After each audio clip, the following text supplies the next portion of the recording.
Okay, I believe the clock says it's 10:30 now, so we will get started. Thank you for coming, and thanks to those that are tuning in on TV or the internet.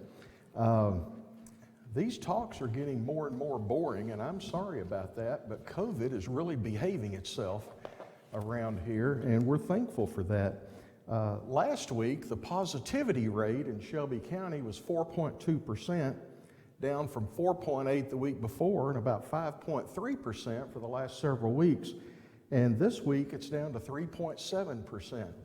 So of everybody tested for COVID, only 3.7 out of 100 are positive. So that's the best we have seen here since the beginning.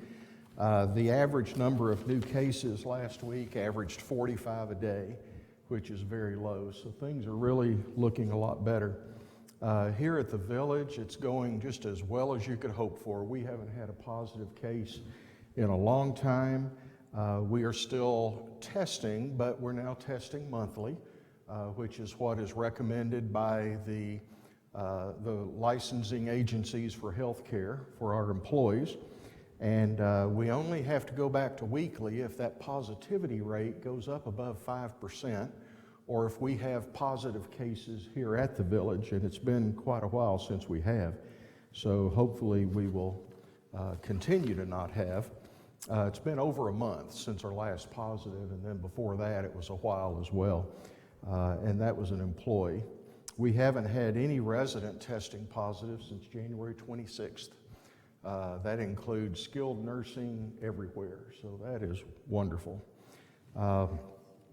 As I mentioned last week, employees working in independent living who are fully vaccinated don't have to wear a mask, and they are really enjoying that benefit as long as they have the little vaccinated symbol on their name tag. And it's interesting, we've had quite a few more sign up since they learned that if they do so, they don't have to wear a mask. So I'm not at all disappointed in that little consequence as well. I think it's going to get our employee coverage way up there. As always, it's not over. The big concern that might be remaining is some of these variants that are going around the world. The UK variant, originating in England, is now, I think, the most predominant strain in Shelby County. When people get it, it's usually that one. It's more contagious than the original one, but otherwise behaves about the same. So it's well controlled by the vaccine. If any of the others, from India or South America or any of those were to get very active here, that could cause us a little trouble. You all know Dr. Steve Threlkeld because he's on TV, has been the face of the pandemic over the last year, and he's also on our board. The other day, he did a little video that was sent around on social media and saying, okay, now that we're at this point, what does that mean to us? And he was saying, if you're fully vaccinated, you are essentially completely protected. And he said, in the rare case of a breakthrough infection, if you're vaccinated and do still come down with it, it's rare, but it happens. He said, almost none of those will be serious. So essentially, his closing words were, we can return to life almost as it was in 2019. The biggest exceptions would be in some healthcare organizations, like in our nursing areas, we still have to follow more strict rules, and also very crowded indoor facilities. Now, if you were at the birthday party last night, you know that it was fairly crowded in here, but everyone was fully vaccinated with the exception of a couple of employees that would have had masks on. If we get a new employee especially, it takes them about 30, 45 days before they can be fully vaccinated, so they have to wear one anyway. But because of the effectiveness of the vaccine and the heavy vaccination rate here, we're able to do things like we did last night, and I feel very comfortable about it. That was the first birthday party we've had here in 15 or 16 months, and it was such a fun time, and I'm glad those are back. I'm getting lots of compliments on the entertainment programs we've been having, Everyone seems really happy, and I seldom hear anything other than satisfaction. I was wondering last night, are we overdoing the country theme just a little bit? And I probably got more compliments last night than I've gotten in a long time. So keep us posted. Just let Mark or Kaylee know, man, I really liked this one, or I didn't so much care for that one. And, everybody won't love everything, but we can get a feel for how the crowd feels just by you keeping us informed. We have a number of changes that we're implementing in the next few days. In dining, we're still restricted on seating capacity in the Monarch, but we think we can get a few more seats in to raise the capacity a little bit, and we're looking at that. Friday night of this week, we are going to start the Friday night buffet in the lounge back. Those of you that have been here pre-COVID know that we would have a fish fry one night, or barbecue, or Mexican, or whatever the theme might be. And we're going to start that back. So that'll be at the dinner hour in the lounge on Friday nights, and that starts this Friday night. We are going to start welcoming guests into the dining venues. That's the big round of applause on that one. That's the most wished for thing we have right now, and it's about to start. In the bistro, guests can start beginning this coming Monday the 14th. And no restrictions really, just bring them in with you. We do encourage anyone, if they're not fully vaccinated, please ask them to wear a mask in public areas, and I think that's a cautious thing to do. If they are fully vaccinated, then we feel pretty good about it. But they will be welcome. Then, also beginning Monday the 14th, next Monday, guests are welcome in the Monarch as well. Now, we're going to have to limit the number of guests just because of the reduced seating in there. And if you dine in the Monarch often, you'll know that some nights there's plenty of seats available, and other nights it's pretty full. Sunday brunch is usually pretty full now that the buffet is back. So for visitors in the Monarch, we request that you make a reservation. And Maria is going to get information out on how to make reservations for the Monarch. And we will have, whatever the night, if it's a busy night, we may have very few availabilities for reservations. If it's a slow night, we'll have a lot more. But please make a reservation before you come to the Monarch with visitors. We've got to regulate that and know what to expect so that we can still feed all the residents that would go in there. And actually, the Monarch is a very predictable cycle. We really know those nights that are going to be busy, and we know the nights that are typically slow. So we can plan pretty well for that. But if you show up with visitors without a reservation, it could be embarrassing to you and us both if we can't accommodate you. So please do that ahead of time. We are also starting to permit private events that are sponsored by residents or families. Sometimes a resident might want to bring 50 friends and family here for a birthday party, and as long as we have the space available at that time and the staff to handle it, we're always happy to do that. So if you have something like that you want to do, talk to Maria, and she will do her best to work it out with you. As soon as we get the bugs worked out of having visitors back in for dining, we will look again at allowing outside groups in, like we used to host the Rotary Club here. The Military Officer Association would come here. They all have a resident that they're affiliated with that would sort of sponsor them, but we hope to start that up again real soon. And we like hosting the community here when we can, so we're looking forward to getting that going. Very soon, we'll be able to open up the guest rooms upstairs for family members that would like to stay there overnight when they visit you. They are fully renovated, they're nice and very comfortable, and it's below hotel rates, so that's a pretty popular option for families that visit from out of town. Visitors, they always say, is like fish. After about 3 days, they both start to smell. And that way, it makes it easier for you to host your family if they want to come for a few days, but you don't want them living with you. Keep in mind, after this next week, we are almost back to normal here in the independent living area. In healthcare, we're still regulated and we're restricted there, but here in independent living, we are pretty much back to normal starting next week. And I hope that community conditions stay as they are so we can stay that way.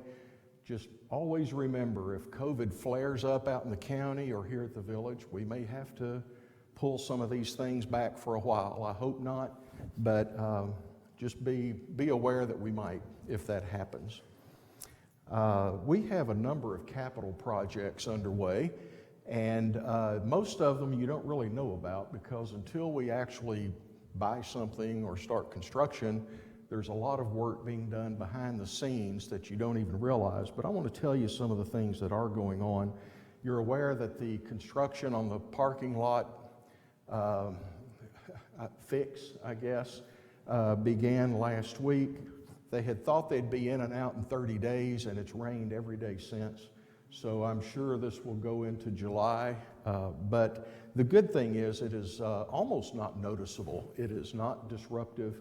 And other than an occasional truck coming in with a bulldozer on it or something, you really won't notice much. We are off of the piano lobby, there are 2 rooms on each side. One is glassed in, one is not. We are glassing in the other side so it'll look like the one on the right. We have done the construction work necessary to do that, and we're now just waiting on the glass wall and door to come in, and that may be a while. It takes forever to get things these days. And what might have taken a week before, they're now saying it may be a couple of months. So just know that as soon as it comes in, we're ready for it. We've done the hard work and just waiting on the delivery. The same thing on a couple of sets of doors. We're putting in automatic door opener units on the fitness center. And that, we think, may be here in a week or 2. So that'll help people just going in and out. And the 2 sets of double doors, as you come into the lobby, there's that little airlock area. We're replacing both sets of those doors. They now open outward, and sometimes they whack somebody, and that's not good. We topple over easily around here. And they're also 15 years old and they're breaking down a lot. So we're replacing those with sliding doors. So you step up and they don't come out at you, they go sideways. And I think that'll be a lot better. And will also be a lot more reliable until they also get to be 15 years old. In the healthcare area, we are working on, those of you that have been over there, you know that in the skilled nursing area in the hallways, it's carpeted. And it looks nice, but carpet isn't real good in a place like that. First of all, you have a lot of people that are having a lot of trouble walking. That's why half of them are there, is for rehabilitation and therapy. And a hard surface will be easier for them. Also, it's much more sanitary in an environment like that, and it's a lot easier to clean a hardwood or a hard surface floor than it is carpet. So that's something we've wanted to do for quite a while, and we're working on the design of the wood surfaces and the layouts and what have you, and we'll be doing that before too long. We are also speccing the recliners in the skilled nursing rooms, and we have found one set that would work fine, and we're looking for a couple of options to make the best decision, and we'll be getting those soon. We are also replacing the living room furniture in the memory care area. Currently, the furniture is pretty comfortable actually, but unfortunately part of it's a sofa, and a lot of those folks really have trouble getting up out of a very comfortable, soft, cushiony sofa like you like to slump into when you go home. So we're replacing those with comfortable chairs that have arms that will help get up and down. So we're doing some things over there.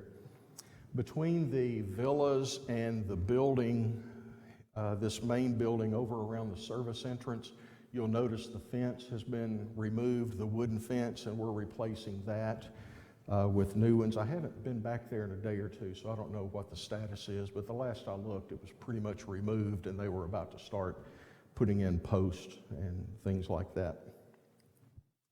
Those of you that live in the E-Wing, we're replacing the flooring in the E-Wing elevator lobby. That flooring has never held up well since that area was built, and it often looks bad. So we're putting in I forgot just what it's called, like a walk-off carpeting surface between the entrance and the elevator that will clean feet better when people come through, and it still looks very nice. And then we're putting carpet in the other areas where it is now a hard surface. I think that will look a lot better, and it will hold up better and be much more presentable. We are starting to order things for the reading room off the library. Now, I think reading room is the official name. Unofficially, it's mostly a card room, and that's what people use it for. I don't see a lot of reading going on in there, except reading the hands on the cards. We're going to put, currently there's two very unsteady tables in there. The chairs are mismatched. We're replacing both of those tables, very sturdy furniture. We have ordered a poker table, furniture quality poker table that's just beautiful, and that will go in there. And we've also ordered a lot of armchairs, enough to be at each table and the poker table. And those, they're about to be ordered. We're finalizing the fabric selection for those, and they will be coming in soon. So that'll be a big improvement in there. I think I mentioned a week or two ago, we are replacing the old copper telephone type cable coming into this building for internet service. We're putting in a fiber optic cable, which will be much more, it'll be faster, it'll be a lot more reliable, a lot less downtime. They're still thinking maybe at the end of this month or early July they will have that in. And I think that will let internet work a lot better for all of us, so that'll be good. You know that the carpet in the Monarch was damaged with a water leak that we had back in February with the ice storm. And we've been working on getting new carpet designed. What's in there is temporary carpet. It looks great, and everyone really likes it, but it's not a quality of carpet that will hold up a long time. But it allows us to not be in a big hurry and use the free stuff while we're getting the other done. But we are getting pretty close to having that designed. It will be of a similar color palette to what's in there. I think everyone really likes the green tint that's there, and it goes well with the room. So the permanent carpet will be sort of that shade, but it'll be patterned and nicer, and also rated a lot better for stain cleanup and things of that sort. At some point, I believe the insurance company is also going to replace the carpet here in this auditorium. You can't tell it by looking at it that it got damaged pretty badly, but it did. It's mostly underneath, and we need to get that replaced. It's surprising, the water leak in the Monarch, they said more water ended up in here than in the Monarch, so I guess it flowed and came in here. Our designers are still working on renovation plans for the Oasis Salon, the locker rooms, and the billiards room. And we're at the point where we're starting to get construction pricing now. The worst of those are the locker rooms, and we're just going to, totally empty those out and redo them. They will look beautiful when it's all done. So stay tuned on that. I'll keep you posted as that work progresses, but it'll be a while before you see anything going on in any of those areas. The designer is also working on furniture and artwork for all of the guest corridors and the elevator landings and the junctions of the corridors where there's tables and chairs. Some of the furniture can be reupholstered and used and look very nice, and a lot of it needs to be just replaced. And we're doing that. Also, in a couple of areas of the building, E-wing being the most impacted, I think. The artwork in the hallways was never really put in sufficiently when that was built, and it's really sparse, and we're going to be putting in quite a bit there. I sort of dread it because people are really opinionated on artwork, and they either love it or they hate it. And I will hear from both of them if they love it or hate it, but just keep in mind what you hate somebody else will like, and what they hate you're probably going to like. So hopefully we'll have enough that everyone likes some of it, but it won't be plain empty walls anymore, and I think that alone will be a big improvement. It has been asked of us if we could find a way to introduce new employees to you when new people start, and we all like to know, who's serving us in the restaurants, or who the maintenance folks are that might show up at our door, and how can we do that? We are going to start putting them on CareEmerge.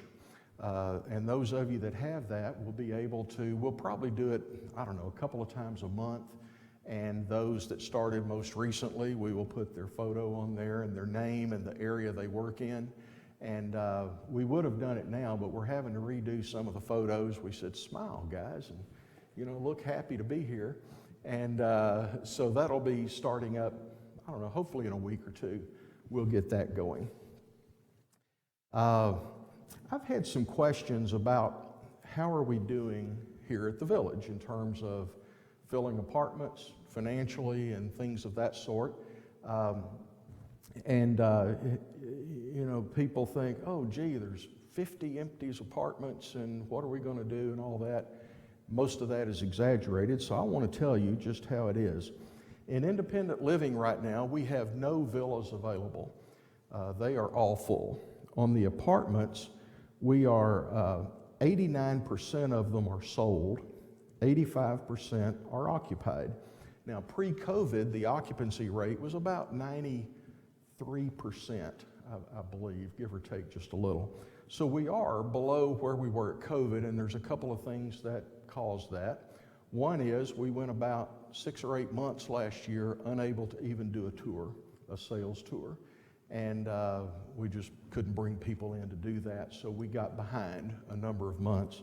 Secondly, last year was a really rough year here at the Village in terms of losing residents. It was probably the biggest year we'd ever had. A few were attributable to COVID, but I think a lot of it was just sort of the cycle that we're in terms of the age and condition of a lot of the residents. Not to say that 50 of them died, but a lot of them went to the healthcare area, either skilled nursing or assisted living or memory care. We did have a number pass away, and last year, for the first time really, we had a few residents just to move out, usually to go be near children in other states. That had never been as big of an issue, I don't think, but with COVID, the kids couldn't travel, the residents couldn't get there, and a few actually went to live in a facility in another state to be near family, or sometimes just moved in with their families so they could have unlimited visitation. So we're recovering from a rough year, there's no doubt about it, but we're in really good shape, honestly. As of today, 9 apartments are sold and move-ins are scheduled. And the move-ins could be as soon as, this month, and some going up into August. But that's a good number. Even pre-COVID, that's a good number to have sold and waiting move-in. And that's a strong report. There are 26 apartments available for sale. Now, pre-COVID, we would have 14 to 16. So we're about 10 or 12 more than it used to be, but we're gaining pretty good momentum. We've, of those 26, 5 or 6 are still under construction from the fire damage, and we're hoping that will start getting wrapped up in the next couple of weeks, and then all of them hopefully by the end of next month. And we couldn't sell those right now if we wanted to. Year to date, we've had 12 sales in 5 months. And that is pretty much pre-COVID levels. And we need to get ourselves where we're selling more than we're losing due to transfers to other areas or death or whatever it may be. But 12 year to date is really good. And we have a lot of prospects. I think I forgot what day it was. We had 3 sales tours, and people are really expressing an interest now. They're coming back. They're thinking about moving into a community again. And for a while, we didn't have that. In the skilled nursing areas, we have 50 beds in skilled nursing, and pre-COVID, we were averaging about 45 to 47 occupied on any given day. Right now, it is up and down. I think yesterday we had 43 filled, and the day before that it was 48. And a lot of that just depends on how people come in from hospitals or after surgeries. We are seeing, I think that business is going to change a little bit permanently because people are doing things differently than they used to. Orthopedic surgeries are resulting more, I think, in people going home directly than they used to. Some of those of you that may know about Medicare packages, pretty complicated way the hospitals work things out with Medicare, but those are sort of going away, which means that hospitals and doctors are less likely to refer patients to rehab facilities like ours. So we're doing okay in there, but it's just up and down a lot. The areas that have been most impacted are assisted living and memory care. And again, over the last year, we were not able to really promote and bring tours and new business into those areas for a while. And we also had several people in those areas that had to move into the long-term care areas. So we had the usual transfers out without the usual influx coming in to replace them. And we are now starting to see pretty good activity in that area as well. I'm thinking this week, I know we've got one new one coming to assisted living, and they're from outside the village, so that's totally new to us. And there's another one that may also decide this week. So it's picking up there, and it's going to take a while to get back to normal in so many ways, and being full is one of them. But we're making good progress, and it has our attention. But I'm not panicking. I'm not overly concerned. I know it'll come back, and we'll be fine. On the financial side, the village is very strong financially. We went into the pandemic with a strong cash balance. Our bonds require us to have, I believe it's 180 days of cash on hand. We were at almost 500, and even right now we're well above 400. So we're strong financially. You may remember about a year ago when we refinanced our bonds, we got rated by Fitch, a bond rating agency, for the very first time, and they gave us a BB minus, which is investment grade, and that's what we expected when we got that, and that's very good. About a month ago, Fitch did their annual update to make sure they will still endorse that same rating, and they kept it. So we did not decline in their eyes over the last year, which is really good. Now keep in mind, every retirement community they evaluate is in the same situation as us, and many of them in a lot worse situations. So they knew what to look for and what to expect, and they came out of it saying, you guys are handling it as well as anybody, you're strong.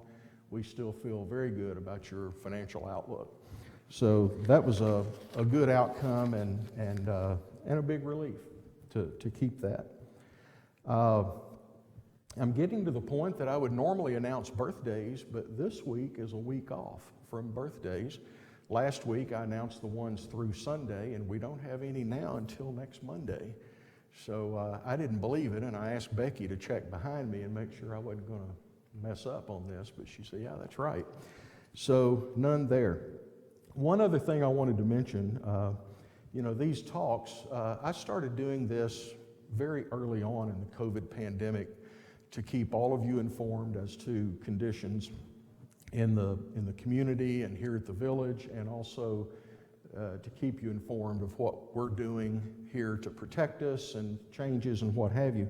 And that is almost obsolete now. There's just not that much to talk about in that regard. And with our dining changes coming up next week, we're pretty much back to normal here. So I'm going to move these talks from weekly to twice a month.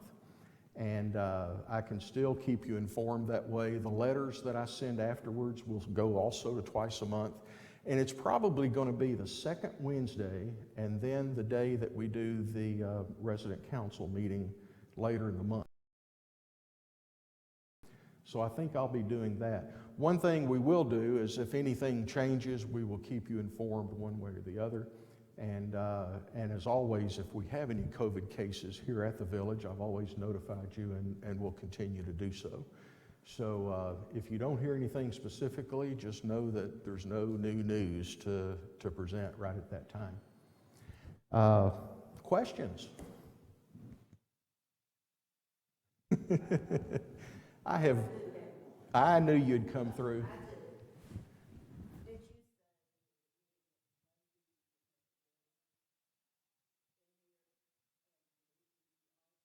Yes. Yes. And if you eat in the Monarch, make a reservation.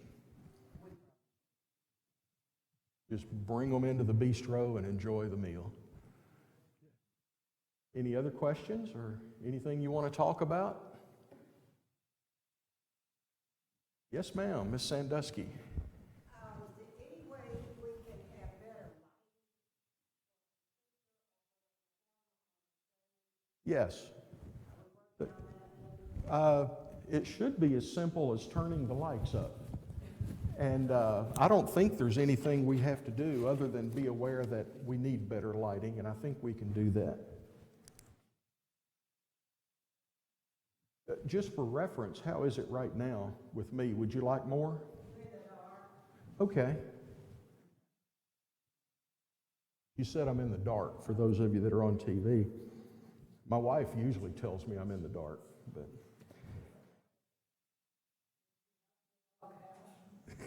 that's true. I'd rather be in the dark than the doghouse. Okay, I'll make a note of that and we will be sure to do that.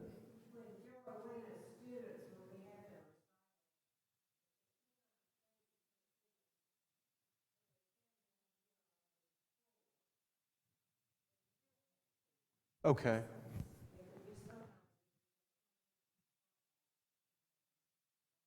Okay. I think we can turn up these lights and that will fix that.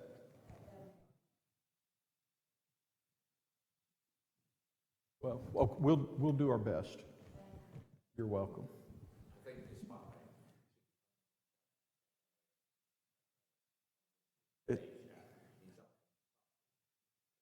Yeah.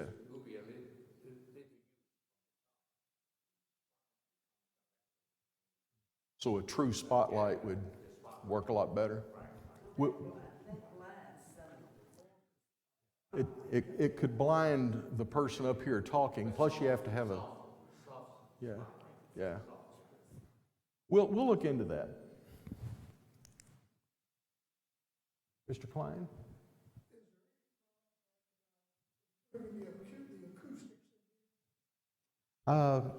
There haven't been a lot, and I haven't really heard a lot of complaints in a long time. The question was, has there been any thought to improving the acoustics in the auditorium? Let's talk, and I'd like to get ideas. I mean, we'd like it to be as good as it can. Obviously, if we need to make improvements, we'll look at what to do.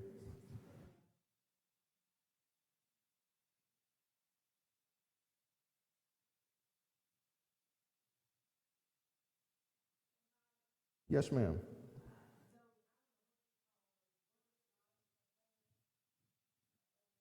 Right here? Yeah. Mm-hmm.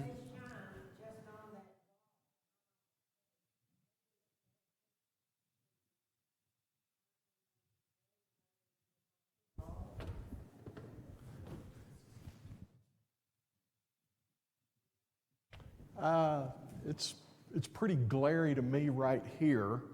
We'll see if those can be adjusted down to light up more here. There's a lot of lights right here that aren't on. So,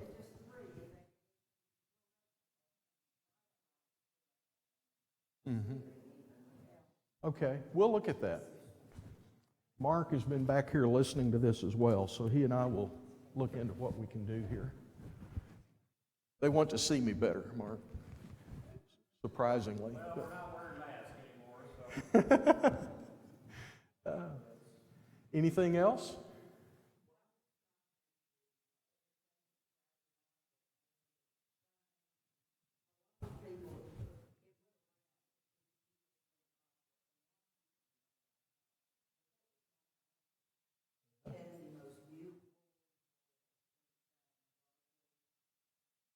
Uh-huh.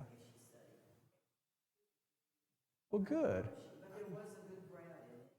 Mm-hmm. Good. Well, I'm glad to hear that. A compliment to Friday night's musician that sang, and sir, Stephen White. That's right. Yeah, and they were complimenting his voice and the music that he sang, and I'm glad you enjoyed it. Good. Anything else? Okay. Thank you for coming. Have a good rest